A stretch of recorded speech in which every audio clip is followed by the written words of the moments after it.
Kaayaayang araw guys! So for those of you who are new to my channel, my name is Aya and I'm a Bento mom. I make fun and creative lunchboxes for my daughter Zion. I'm also into gardening and homemaking, and I also love food, travel, and shopping. So if these are the things that interest you, please keep on watching. So happy Thursday guys! It's almost the weekend and we are now on day 4 of our Sanrio series for this school week. And of course, for today, we're gonna do another very quick and easy Sanrio na Bento character. So let's check out who we're gonna be doing today.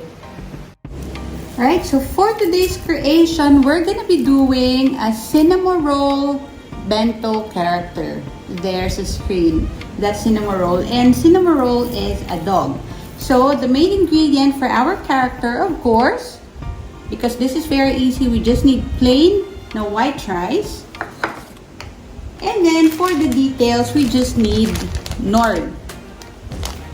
And then of course, we need our cling wrap. So those are the only ingredients that we need for our bento character. And then for the side dishes ni Zion, for today, we have corned beef. Because it's kind of tamad day today, so we just have corned beef here. And we have scrambled eggs. And then for her vegetables, we have cucumber and the banana. Yan. So whatever you want to put in your kids' bento box, that's fine. If you don't want to feed your kids corned beef or hot dogs, that's fine as well. You can totally control what your kids eat. So for today, gagamitin natin is this yum box na panino yung tray niya, but this is Lunchbox original. Ayan. So this is again from Bright Brands PH. There. You can check it out on their website.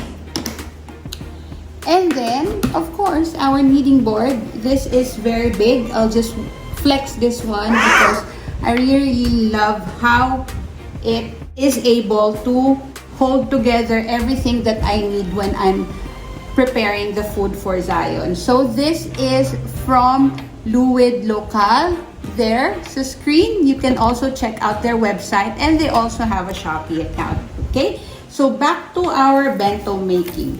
So the first thing that we need to do, of course, is to mold the rice. So we just need to get around 2 tablespoons of white rice. So we need to mold the head first. Ayan. So again, when molding the rice, just make it compact and then kind of squish or squeeze it so that the grains will be stuck together. Ayan. So the shape that we want to create is like a half circle shape. Okay, so like this. And then we need to get another portion of our cling wrap so that we can mold the ears. Make sure that you're using good quality na cling wrap. So we just need around 1 tablespoon of white rice for the ears. So we'll do the first ear. The shape of this one is like a teardrop shape or a raindrop shape. Basically just like that. We'll create the other ear. Of course, we need to cut another portion of our cling wrap. So this is a very quick and easy bento because apart from you having just basically 2 ingredients because it's just rice and nori, it's also easy because you just need to mold the rice to these shapes. Ayan. So we're gonna do another teardrop na shape. There. So another teardrop shape like this. And then lastly, we need to mold the paws. So we need 2 circles for the paws. We just need to get very, very little rice. And then we're gonna do the same for the other finger. So this is basically just like a round shape that you need to create. Okay, so it's very small.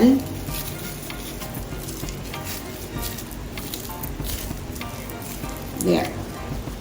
Then we'll do the same for the other one. Okay. So these are all the shapes that we have. 2 round shapes for the paws, 2 teardrop shapes for the ears, and then 1 half circle for the head. And then we just need to cut the details. So we get our nori. So I will be using a nori puncher for this one. This nori puncher. If you don't have a nori puncher, you can still use your scissors to cut the details. We just need 2 oblong shapes and then 2 na C shapes. Like this shape, oblong shape. It can be bigger. Let's check out later if the size is enough already for our character. We just need 2 oval shapes for the eyes and then 2 C shapes for the mouth. There, this is what we need. 2 na oblong shapes and then 2 na C or like almost C shape, a curved line. So it's like the shape ng nakasmile na mouth. There. So this is what you need to cut for the nori, alright? So, we'll now put the details here sa molded na rice. So you just need to get the rice that we molded. Then open it. This is the semi-circle or half-circle shape that we created. And then we just need to put the oval shape for the eyes here. And then the other side.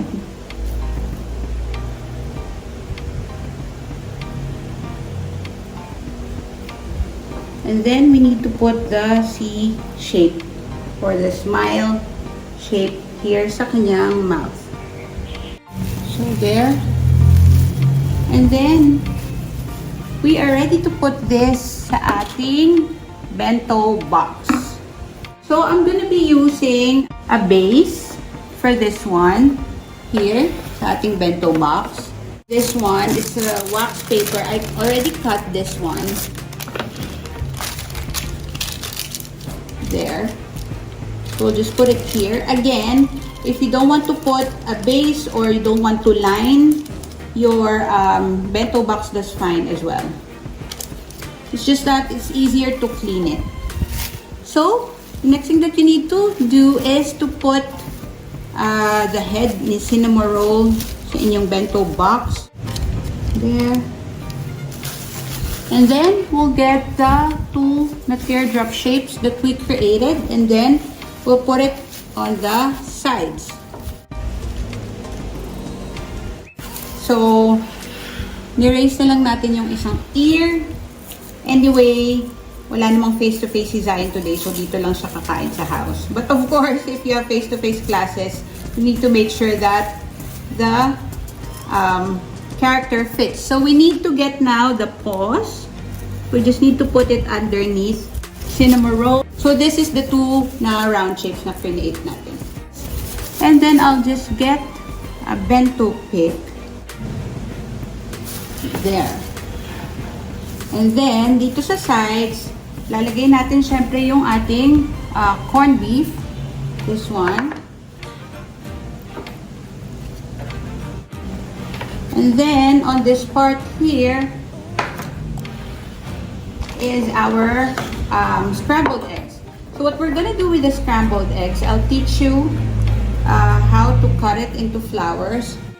So just get your scrambled egg here and then fold nyo siya like this. So naka-fold siyang ganyan, right? Yan. So when we fold it like that, so guys, make sure that your hands are clean, ah. So we just need to cut here, ganyan, like that. Don't cut all through dun sa egg, just cut like half towards the half part ng egg, like that. Like that. Like that. And then, you can do is roll the egg. Para maging flour siya. And then, you can secure it with a toothpick. There. So, we're gonna put it here. And then here, sa sides, then we're just gonna use the cutter. This one, it's a flour cutter. And then we're gonna cut the cucumbers into flower shapes. There. And then here sa middle, we can put the banana. So we'll just slice the banana. When you're working on your kids' baons, just make sure to wash your hands. And then we'll just put it through here sa ating sticks from Bright Branch PH. So I didn't soak it anymore in honey and water or lemon water. Since dito naman si Zion, ang kanyang class. And then we'll just use picks here.